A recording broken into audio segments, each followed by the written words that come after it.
अस्सलाम वालेकुम everyone, you are watching my YouTube channel and this is Amna Khatana. अभी supreme court में एक अहम केस की समाअत जारी है और वो समाअत है पीटीआई को बल्ला का निशान मिलेगा या नहीं। कितने दिनों से हम आपको बता रहे थे कि काजी फ़ाइज़ ईसा की जो अदालत है वो किसी किस्म का रिलीफ पीटीआई को देने के मूड में नहीं है, क्योंकि सिस्टम ने ये डिसाइड कर लिया है कि पाकिस्तान तहरीक इंसाफ को हर हाल में हमने इलेक्शंस 2024 से बाहर रखना है। इसके लिए जो प्लानिंग है और वो उसमें जो पूरी सहूलतकारी हम देख रहे हैं काजी फ़ाइज़ ईसा के सामने आ रही है, वो उनके आज की जो समाअत है, जो सुबह से एक तमाशा सुप्रीम कोर्ट में लगा हुआ है जिस पे बहुत से सवालात उठ रहे हैं। बहुत से हमारे नामवर सहाफ़ी इस पे सवाल उठा रहे हैं। इवन चीफ जस्टिस काजी फ़ाइज़ ईसा जिन्होंने 2 सहाफ़ियों को वो जानते थे, इमरान रियाज़ ख़ान को उन्होंने कहा ये कौन है? उनको वो जानते नहीं थे, लेकिन असद तूर का और मोतीउल्लाह जान का उन्होंने नाम लिया था। तो इन सहाफ़ियों की जो क्रेडिबिलिटी है वो उनकी नज़रों में है काजी फ़ाइज़ ईसा साहब की। लेकिन अब आप मज़े की बात देखें कि उन्हीं 2 सहाफ़ियों ने भी क्वेश्चन रेज़ कर दिया है कि क्या तमाशा लगा के रखा हुआ है काजी फ़ाइज़ ईसा ने।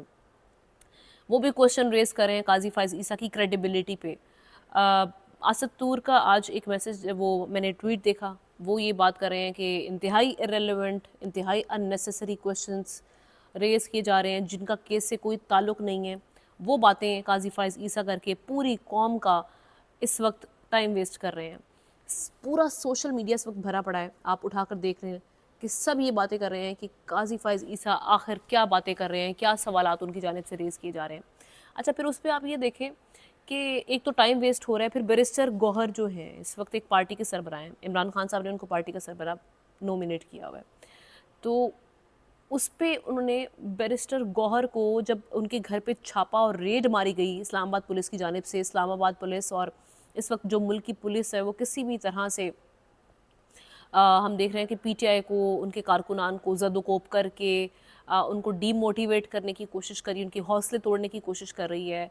रेड गैर कानूनी छापे मारे जा रहे हैं। इसी तरह से हमने देखा कि इस्लामाबाद पुलिस ने आज भी, जिस वक्त समाअत जारी थी, बैरिस्टर गौहर रोस्ट्रम पे मौजूद थे, हामिद खान बैरिस्टर अली ज़फ़र के साथ मौजूद थे। उस वक्त उनके घर पे उनको मैसेज आता है कि छापा मारा गया है, उनके घर में तोड़-फोड़ की गई है, उनके भतीजे को और उनके बेटे को टॉर्चर किया गया है।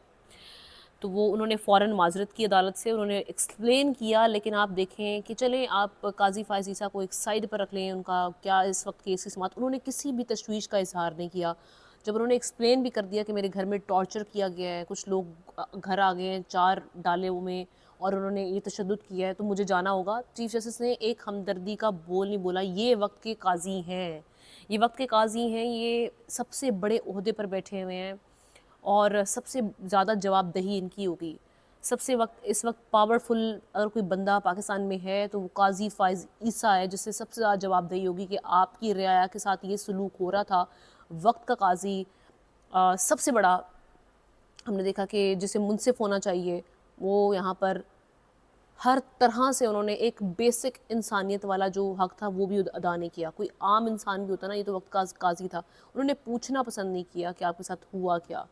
बहरहाल जब इस पे बहुत सारी तनकीद हुई और बैरिस्टर गौहर वहाँ गए, फिर ये भी बात शुरू हो गई कि ये एक झूठ उनकी जानिब से गढ़ा गया, लेकिन उन्होंने जाके वो एक्सप्लेन भी कर दिया और फिर उसकी गवाही दे दी आईजी इस्लामाबाद ने। ख़ुद उन्होंने कहा जी हमने गलती से वहाँ छापा मार दिया, बेसिकली हमने किसी इश्तिहारी के घर छापा मारना था। फिर सुप्रीम कोर्ट को शर्मिंदा होकर आईजी इस्लामाबाद को बुलाना पड़ा और आईजी इस्लामाबाद वहाँ पर पहुँचे। उन्होंने कहा जी हमने गलती से किसी इश्तिहारी के घर छापा मारना था, लेकिन हमने कर लिया। अब ये गलत फहमी नहीं थी, ये सब प्लान था। कैसे प्लान था, इसका एक और सबूत सामने आ गया। सबूत इस तरह से सामने आया कि पीटीआई के जनरल सेक्रेटरी हैं उमर अयूब साहब, उनके घर भी छापा मारा गया। उसी वक्त में उनको भी थ्रेट किया गया। उन्होंने भी फ़ौरन आकर एक्स पे यानी ट्विटर पे आके उन्होंने ये बात बताई कि मेरे साथ भी ये सब चीज़ें हुई हैं। तो उनका भी एक ट्वीट सामने आया ट्विटर पे और उन्होंने बता दिया। तो एक जानिब छापे मारे जा रहे हैं, सुप्रीम कोर्ट में समाअत हो रही है, दूसरी जानिब मज़े की बात यह है कि जब पीटीआई को भी पता चल गया कि इस काजी फ़ाइज़ ईसा की अदालत से, वक्त के काजी से हमें इंसाफ नहीं मिलने वाला, तो उन्होंने फ़ौरन से जो उनका प्लान बी था उस पर इम्प्लीमेंटेशन शुरू कर दी। प्लान बी ये था कि अब बैट की जगह बैट्समैन के साथ, बैट्समैन यानी बल्लेबाज के साथ, इस सिंबल के साथ पीटीआई जाएगी और पीटीआई नज़रियाती के नाम से जो जमात है उसके जो टिकट्स वहाँ से लिए जाएंगे। अब पीटीआई नज़रियाती का भी एक इशू सामने आ गया। वो इशू क्या सामने आया वो भी मैं आपको बता देती हूँ। اس میں ہوا یہ کہ پی ٹی آئی نظریاتی کو جیو نے، جو ان کے چیئرمین ہیں پی ٹی آئی نظریاتی کے، ان کو ٹیلی فون لائن پر لیا اور انہوں نے آ کر کہہ دیا جی پی ٹی آئی جو ہے وہ کرپٹ لوگوں کی جماعت ہے اور ہم ان سے اتحاد نہیں کرنا چاہتے. یہاں پہ ایک الگ سے پھڈا شروع ہو گیا، لیکن اس کنفیوژن کو پاکستان تحریک انصاف دور کرے گی کچھ ٹائم میں. اور خبریں یہ بھی آ رہی ہیں کہ اس وقت وہاں پر جو پی ٹی آئی نظریاتی کے جو چیئرمین ہیں ان کو بھی اغوا کر لیا گیا نامعلوم افراد کی جانب سے. تو ڈیفینیٹلی یہ ایک انڈر پریشر ہو کے انہوں نے کوئی اسٹیٹمنٹ دیا ہوگا. کچھ ایسے سچویشن ڈیفینیٹلی جب آپ نے ڈیسائیڈ کر لیا کہ ایک پارٹی کو اپنے الیکشن سے باہر رکھنا ہے تو ان کے جو پلان بھی ہیں تو اس کے اگینسٹ ان کے بھی پلانس تیار ہوں گے جو اس وقت طاقتور حلقے ہیں ان کی جانب سے. تو اس وقت سماعت جاری ہے اور الیکشن کمیشن نے بوکھلا کر، جو کہ ایک پارٹی بنا ہوا ہے خود الیکشن کمیشن، جو کہ جس کو جو ابھی قاضی فائز صاحب بار بار کہہ رہے ہیں کہ جی کانسٹیٹیوشنل ادارہ ہے، اور اگر وہ ایک آئینی ادارہ ہے تو آئینی ادارے کا کام نہیں بنتا کہ وہ کوئی فریق بن جائے، وہ کوئی پارٹی بن جائے کسی بھی کیس میں ایک جماعت کو ختم کرنے کے لیے. ایسا لگ رہا ہے کہ وہ کوئی سیاسی جماعت ہے. تو الیکشن کمیشن نے فوراً سے ایک اپنے آر اوز کو ایک حکم نامہ جاری کر دیا ہے کہ کوئی ایک کسی جماعت کا رکن دوسری جماعت کے جو انتخابی نشان ہے وہ نہیں لے سکتا. تو اب یہ بھی ایک پھڈا سامنے آ چکا ہے. تو اب دیکھنا یہ ہے کہ پاکستان تحریک انصاف اس کو کس طرح سے کاؤنٹر کرتی ہے. مشکلات بہت ساری ہیں ان کے سامنے، بہت سارے چیلنجز کھڑے ہوئے ہیں. پورا سسٹم ایک جانب ہے اور عمران خان صاحب ایک جانب کھڑے ہوئے ہیں.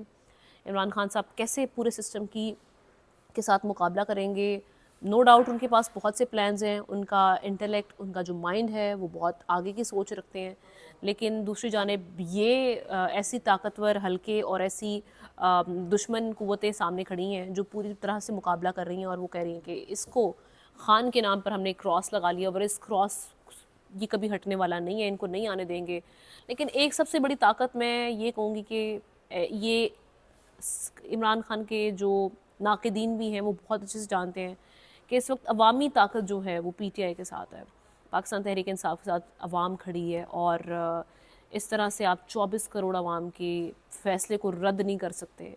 سو اس عوامی طاقت کا مظاہرہ، جو عوامی طاقت ہے اس کا مقابلہ کس طرح سے کرے گی ہماری یہ جو طاقتور حلقے ہیں جو شروع سے جمہوریت کو میں دخل اندازی بھی ان کی رہی، مرضی کی پارٹیز کو چوز کر کے سامنے لاتے رہے، وہ والا جو ایک پیٹرن ہے اس کو کیسے توڑنا ہے، یہ ایک سب سے بڑا چیلنج ہوگا خان صاحب کے لیے. اب دیکھنا یہ ہے کہ آج پی ٹی آئی کو پلے کا نشان تو نہیں دکھائی دے رہا، وہ تو میں پہلے دن سے کہہ رہی ہوں قاضی فائز عیسیٰ کی عدالت نہیں دے گی، لیکن آج ان کے پاس کہنے کے لیے ہے بھی کچھ نہیں، کچھ بچا نہیں ہے اس کیس میں. سو اگر وہ پھر بھی بلے کا نشان نہیں دیتے تو یہ تو بہت ہی کہہ سکتے ہیں کہ پھر انجسٹس بھی نہیں کہنا چاہیے اس کو، وہ تو ناانصافی تو پہلے ہی ہر جگہ پہ نظر آ رہی ہے. لیکن جو انتہا ہوگی نا کسی بھی چیز کی، وہاں پر ان کی کریڈیبلٹی پہ تو پہلے کوئی سوالیہ نشان ہے. لیکن قاضی فائز عیسیٰ اس کے بعد ہم کہہ سکیں گے کہ تاریخ کے بدترین جج ثابت ہوں گے، کیونکہ مطیع اللہ جان بھی ایک پروگرام میں آ کر یہ بات کر رہے ہیں کہ انٹرا پارٹی الیکشنز کے بہاف پر آپ کسی سے انتخابی نشان نہیں لے سکتے، اس کا کوئی تعلق نہیں ہے. آپ جرمانے عائد کر سکتے ہیں کسی پارٹی پر کہ آپ کے انٹرا پارٹی الیکشنز ٹھیک نہیں ہوئے. اور پھر اگین وہ کوشچن کہ کیا باقی جو جماعتیں ہیں ان کی انٹرا پارٹی الیکشنز جو ہیں وہ صاف شفاف تھے؟ الیکشن کمیشن نے کبھی ان پہ سوال اٹھایا؟ نہیں. تو یہ بہت سارے ایشوز سامنے ہمارے موجود ہیں اور پی ٹی آئی کا مقابلہ اس وقت پاکستان کے تمام اداروں سے. اور اب دیکھنا یہ ہے کہ چیزیں کس طرح اور کس سمجھ جاتی ہیں. آج کا فیصلہ کیا آتا ہے اس پہ بھی ہم ایک ویڈیو کریں گے. Stay with us.